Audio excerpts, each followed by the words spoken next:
அதை ப்ராக்டிஸ் பண்ணுங்க, உங்கள் குழந்தைகளுக்கும் சொல்லிக் கொடுங்க. கடைசியாக ஒன்று, சாமி வந்து எப்பயுமே அவரை நீங்கள் பார்க்கணுன்னு போனால் ஒரே ஒரு விஷயத்த மட்டும் ரொம்ப ரொம்ப ரொம்ப க்ளீனாக இருப்பார்.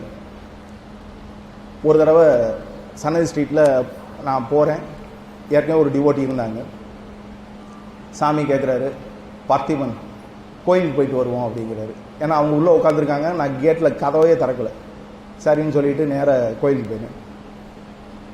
கோயில் வழியே போய் பின்னாடி கடைசி கோபுரம் வரைக்கும் போயிட்டு திரும்பி வந்துட்டேன். கோயில் போக சொன்னார், கோயில் போனேன், எந்த சன்னதிக்குள்ளேயும் போனேன். வந்தோடனே கேட்குறாரு, what is the time now அப்படின்னாரு. 6:35 சாமி. கோயில் போயிட்டு வந்துட்டீங்களா தம்பி? அதுக்குள்ளே என்னாரு? ஆமாம் சாமி. அண்ணாமலையாரை பார்த்தீங்களான்னு கேட்டார். பார்க்கல சாமி.